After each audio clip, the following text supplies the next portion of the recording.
Tonight, a warm story from a little cabin deep in the winter woods. About a family, the great snow that came down and shut them in, and the coziest, safest, happiest night of the whole long winter. The great snow of the winter came down on the evening that Lars and his family were all safe home in their little cabin in the woods. And by the time the dark came, they were snowed in for the night.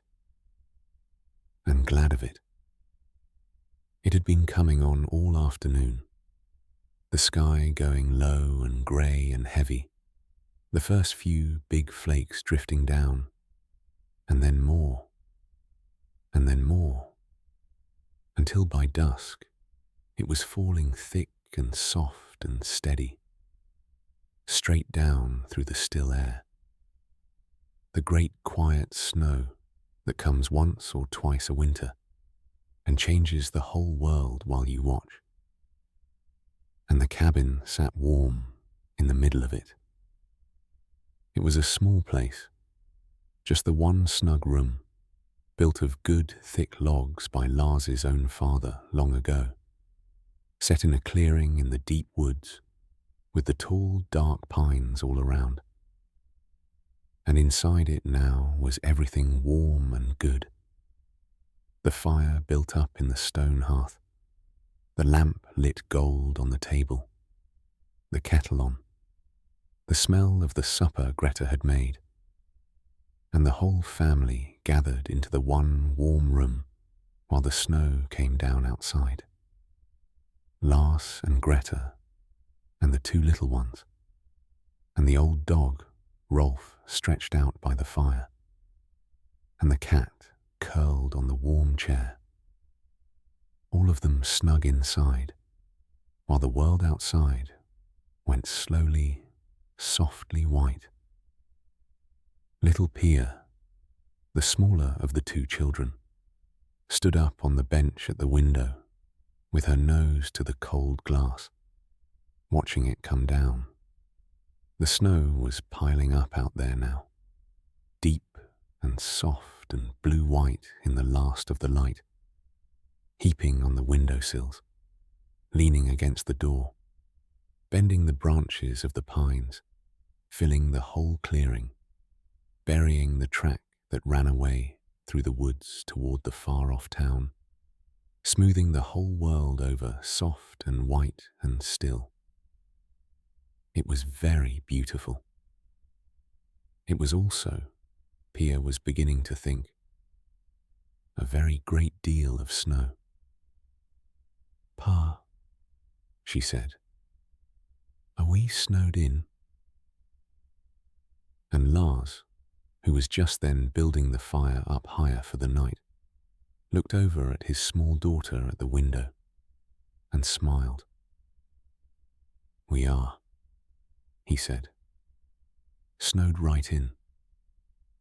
There'll be no going anywhere tonight, nor likely tomorrow either, by the look of it."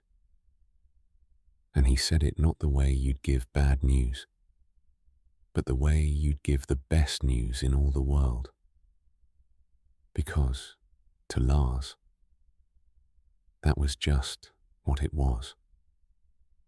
He set another good log on the fire, and the flames climbed up around it, and threw their light and their heat out warm across the whole little room. And he stood a moment with his back to the good warmth of it, and looked round at his snug cabin and his snug family, and was content. The cabin was made for nights like this. The walls were thick. The roof was sound. The gaps in the logs were all stopped tight against the wind.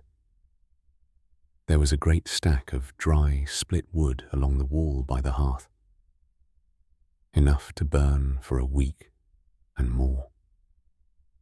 There was food in the cupboard, and a pot on the stove, and water from the well in the bucket, and oil in the lamp. and warm beds and warm blankets, and every single person he loved in the whole world gathered under the one warm roof. Let it snow then. Let it snow all it liked. They had everything they could need right here, and wanted for nothing, and could not have gone anywhere now if they had tried. And there was, Lars had always thought, a deep and particular comfort in that.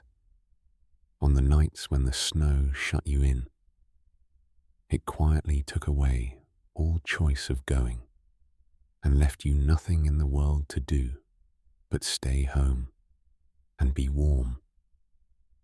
He went over and lifted little Pia down off the cold window bench and carried her to the fire and set her down in the warm. Snowed in, he said again, and snug as anything. Come away from that cold glass now and get warm.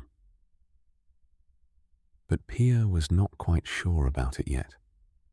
She was small, and it was a very big snow, and there was a part of her that did not like the thought of being shut in, of the door that would not open, and the track all buried, and the whole world gone white and strange and closed up. But what if we need something? She said, in a small voice. What if we can't get out? So Lars sat down by the fire with her on his knee, and Greta came and sat with them, and they answered her gently, the way you do a small worry, not by laughing it away, but by showing her, one warm thing at a time, that there was nothing in it to be afraid of. Did they need anything tonight? No. There was the wood. See, the great warm stack of it. And there was the food, and the water, and the lamp. Were they cold? No. Feel how warm the fire was. Warmer than ever. Was anyone they loved still out in it? No. Everyone was home. Every last one of them. Safe inside. Even old Rolf. Even the cat. So what was there to fear in the snow then? Nothing at all.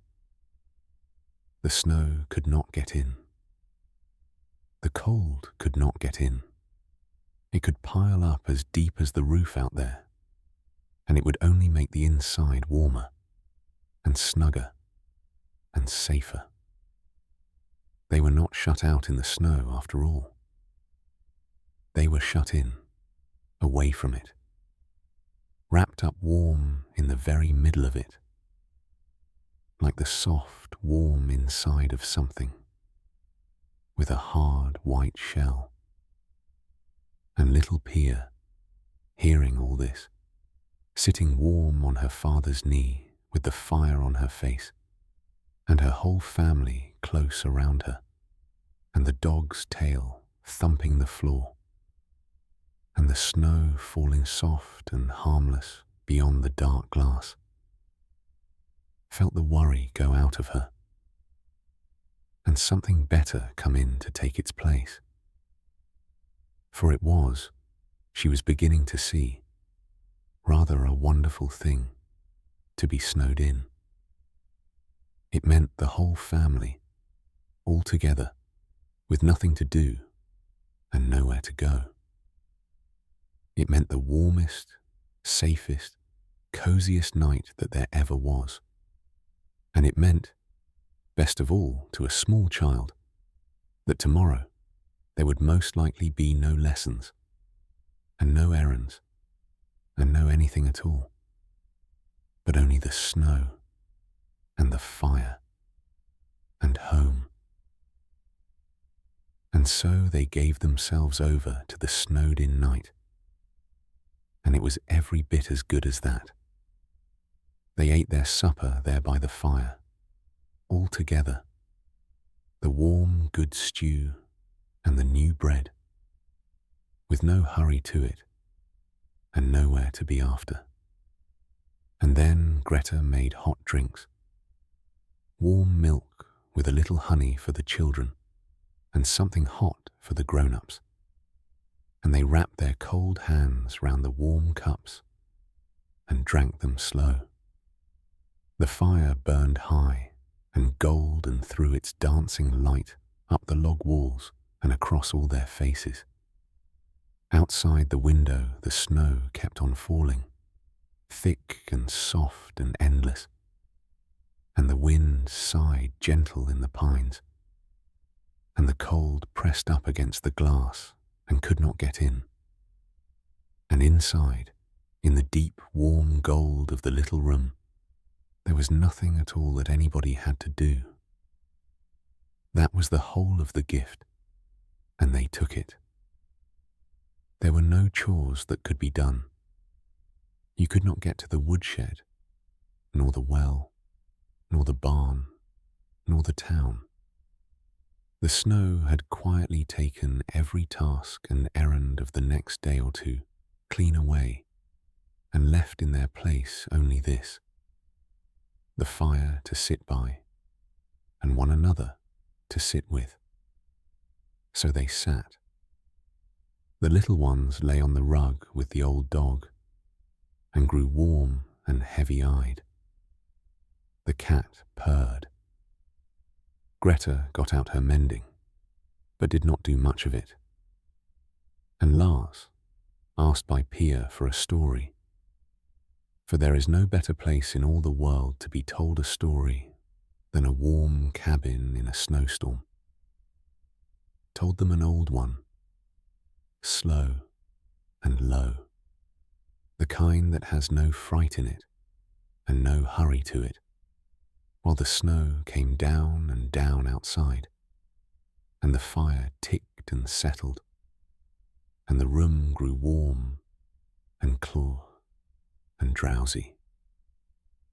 It was, all of them knew, without quite saying it, one of the very best nights of the whole winter.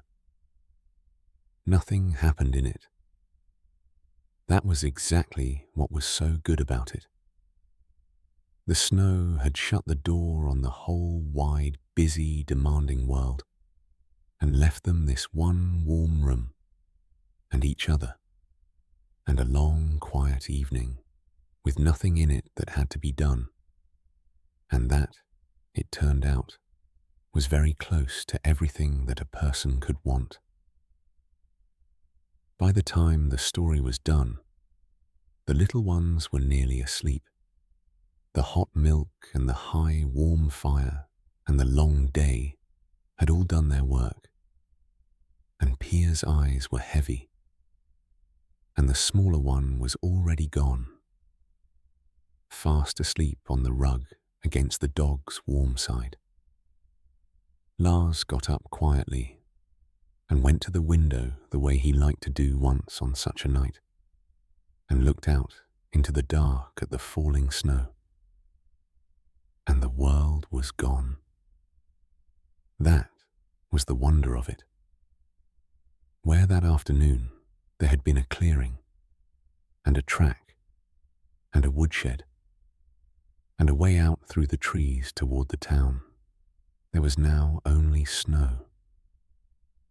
Deep, smooth, unbroken snow, glowing faintly blue-white in the dark, still coming down soft and thick and silent, burying everything, rounding every hard edge of the world away under a deep, soft quilt of white.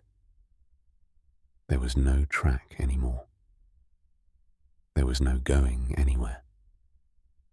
There was only the snow, and the dark pines standing patient under their heavy white loads, and the one small gold-lit window of the cabin warm in the middle of all that cold white silence, and inside it, everything that mattered.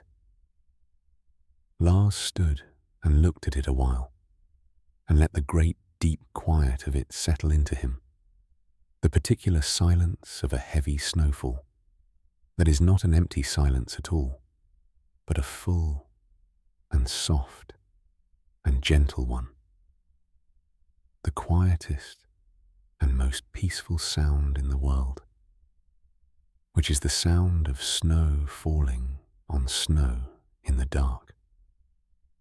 The whole hard world was shut away out there, buried soft and harmless under the white.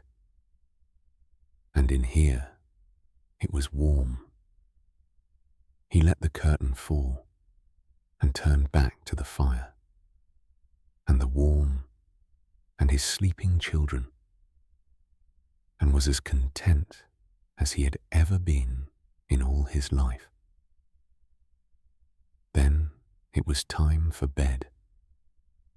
They carried the little ones to their beds in the warm corner and tucked them in deep, down under the heaped blankets and the old quilts, warm as toast, the fire's last soft light on their sleeping faces. And the children never stirred, only burrowed deeper into the warm, safe and sound and snowed in.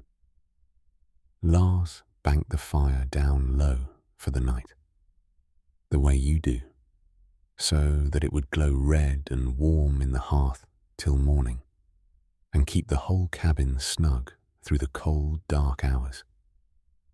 He saw that the lamp was out, and the door was barred, and all was well. And then he and Greta went to their own bed, and lay down warm under their own blankets, and listened, in the dark, to the night. There was almost nothing at all to hear. The fire settled now and then, with a soft, small tick. Old Rolf sighed in his sleep by the warm hearthstones.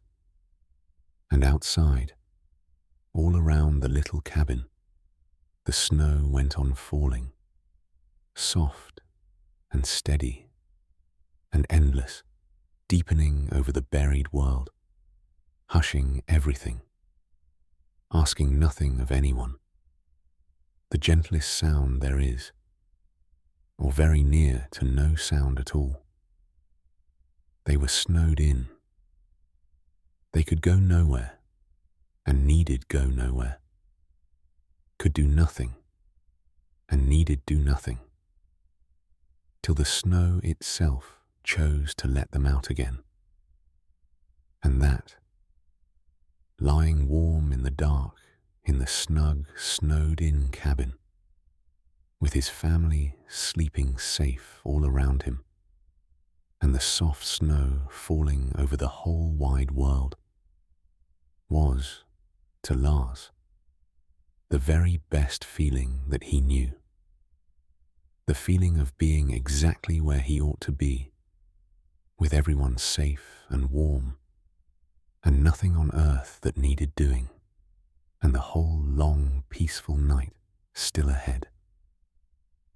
And so they slept, the snowed-in family, warm in their little cabin in the deep, white woods, while the great snow came gently down and down outside and covered them over soft and safe, and kept them till morning.